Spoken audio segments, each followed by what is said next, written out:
What up, guys? That Comic Awesome here, doing another review, doing Infinity Countdown #1. And like most, if not all, Marvel events, it starts off with a giant disappointment. And I think it's even hammered home so much more that this is a disappointment because Infinity Countdown Prime was really good, which got my expectations like up here, and this book comes in like right down here. Yeah,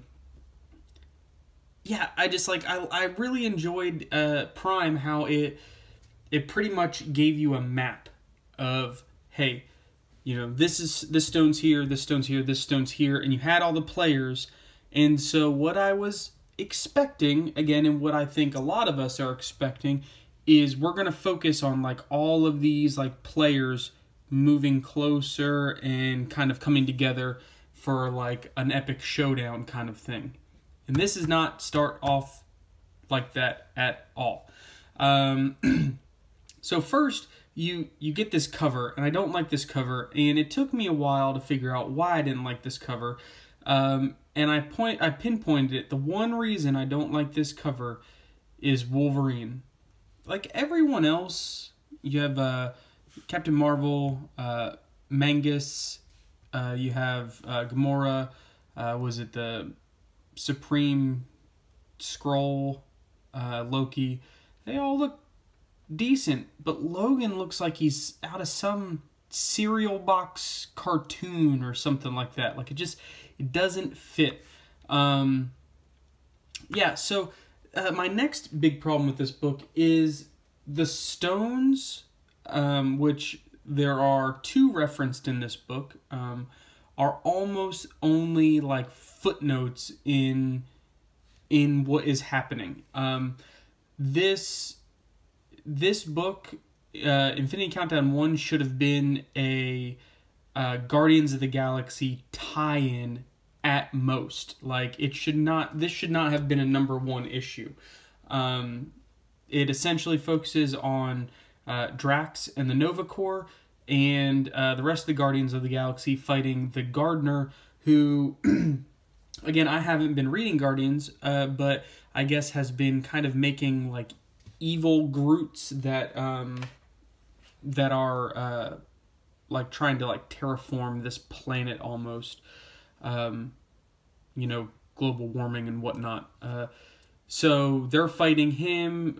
Drax is trying to keep the Power Stone, which is the size of a small mountain, safe.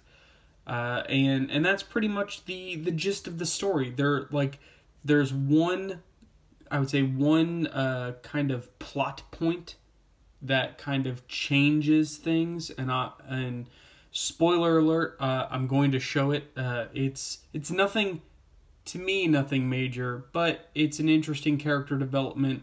And so, yeah. Let's kind of jump in. So, first off, I like this ad for the Exiles, and it's not because I like the Exiles, but I like this right here. Don't blink or you'll miss them. Yeah, because I'm sure it's going to get canceled in like 3 issues. I think I'll just miss them. So you kind of get this opening, and it says not long ago. So this is something that has already happened, but you could have this like little elvish dwarf creature, and he's in what looks like some sort of blacksmith shop. And he's talking to an unknown person, but he says, you get out of this conversation that the instrument that the Infinity Stones are going to be harnessed into will not be the gauntlet. It'll be some sort of like helmet. You know, that helm will, you can't be serious. They'll kill me for making that. And he said, I'll kill you if you don't. And you don't know who it is, but again, it makes it clear that he's making some sort of helmet, which then you can only assume this unknown person is going to put the Infinity Stones into this Infinity helmet and then be infinitively awesome. So, again, this was my first indicator that I was not going to like this book. All you get for the cast, again, is Drax and this Commander Eve Barkian, back in. They're fighting these raptor kind of I would say not mercenaries. They want the Power Stone, and then some Chitauri, and then the rest of the Guardians of the Galaxy are fighting the Gardener.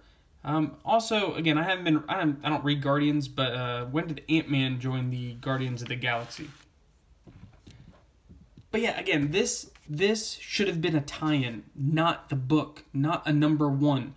You get a quick catch-up of, I guess, what is happening. So you said, the Infinity Stones were reborn and scattered. The largest, the Power Stone, is hidden on a planetoid, Zetang Tawang. Drax and the Nova Corps, led by Eve Bakken, hold the ground as enemies gather. Meanwhile, the Guardians of the Galaxy face a formidable Gardener, whose army of evil tree-like creatures have overrun the planet Telefina. All the other stones, they never stay a secret for long. So again, right there, you're only going to get one stone. You do get a second stone, but again, it's only at the very end, which I probably won't end up showing. But it's the fact that what would make a really good event is if you saw every moving part happening, like a little clip here and there of this. Think of Game of Thrones. Game of Thrones is always split up into an episode where you get you're in King's Landing at one point, and then you're in the north, and you're in the Wall, and then you're over doing Daenerys' thing, and then you may be off at on the west at a minor house or something.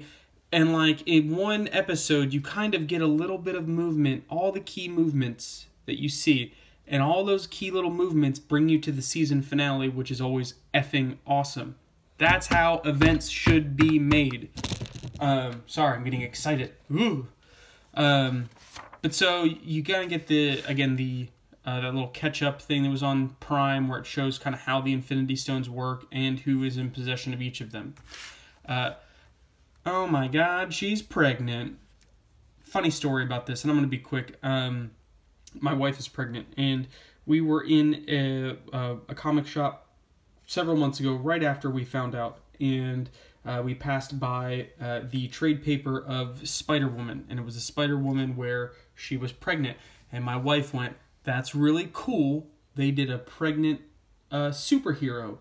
And I said, "No, it's not." And she's like, "Why? I'm pregnant. That's pretty awesome." And I'm like, "Well, are you going to buy it?" And she said, "No." And I said, "Well, you just proved my point of why that's stupid." Moving on. It's her being pregnant doesn't serve any purpose. She's not having that kid, and that kid's not going to serve some future plot point in the Marvel universe. They're just making her pregnant to make her a strong woman. It's a pointless plot, so there can be this one line where this guy goes, "You're pregnant?" And she says, "You're observant." Again, you never tell a pregnant woman. She could be 9 months pregnant. And you're never like, "You're pregnant?" Because then if she's not, and she's like, "No, I'm just fat," you gotta backtrack a little bit. So the Talioner is trying to get the Power Stone. Drax, who by far in this issue has the most interesting and amusing plot. Meanwhile, the Guardians are fighting the Gardener, and the whole thing about the Gardener is he's trying to terraform this planet.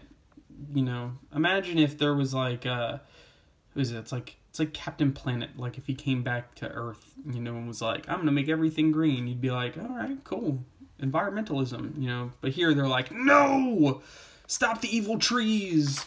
But this was my favorite. This was my favorite page. So Drax is mad, and he's like, "Why do none of these Birdman's wings convey me skyward?" Because he's trying to fly up. The radios are jammed, so he's trying to fly up to this enemy fleet that is above them, so he can use their comms. But it turns out all of their technology is DNA encoded, so only they can use it. So how does he decide to fly, he just grabs onto two of them and rides them like freaking like a giant birds. But I found that amusing. Like this by far was, you know, the most enjoyable part of the book for me. As it turns out, he phones for some help. He gets a little bit of some unconventional help, but it's not. So he thinks the help's coming. It turns out it's not the help. It's the Chitauri, which it's Warbringer, which I thought Warbringer was in like 1,000 years into the future because of the events of like I think it was all new, all different Avengers when they were fighting Quang with a Q, and like Warbringer like opened up a portal and he went through it, and it was like the Chitauri planet, but it was like thousands of years in the future. Again, let me know in the comments if I'm right, or if he came back, or I don't know. So the Nova Corps are about to be executed by the Taloners, and of course Drax just crashes this plane like directly in them. I mean, look how close they are, and yet nope, they're fine. I mean, I'm pretty sure if something crashed here and you were here, you'd be dead. You'd be real dead. And then this is like the last scene. You just see him kind of like fighting off, like cuts off, nothing. And then we get back to the Guardians, and after some, you know, some like one-on-one combat with the Gardener, finally Groot kind of pins him down, and he like the Gardener sees Groot as like one of his splinters that he had like created long time ago. And so Groot starts like, I'm Groot, you know, and he starts talking to him. Of course, Gardener can understand him. And he's like, well, you know, I just saw all the destruction. He's like, well, I'm Groot. And he's like, yes, you were one of my works too, aren't you? He's like, I've nearly ruined you, haven't I? And so then Groot, wraps his vines around him, and it heals him. And it turns out Loki had like poisoned his mind, and because of that, he looks like Benjamin Button Groot. That's what it looks like. It's like he's a little Groot, but then he looks like an old man. But it turns out the Gardener says he'll heal him and back to his original form at the beginning, and you get Big Groot. And not only Big Groot that can talk. So there's some more with Black Widow. Again, another spoiler. Wolverine dumps the stone in Prime that he promised he would hang on to. And he wouldn't give to Loki, and he would hang on to it, keep it safe. He ends up just dumping that off with Black Widow. Spoilers. Again, total disappointment, Marvel. Like, seriously, like, get like your like event team or whatever, like, and coordinate these books. This should have just been a Guardians of the Galaxy tie-in. Again, I expect an event hit me with every major plot point that's happening, because now there are 4 other stones that were never even mentioned in this book, and I don't care anything about right now. And that's sad. But yeah, subscribe over here, watch some more videos, hit me up in the comments, let me know what you guys think, and I'll see you next time.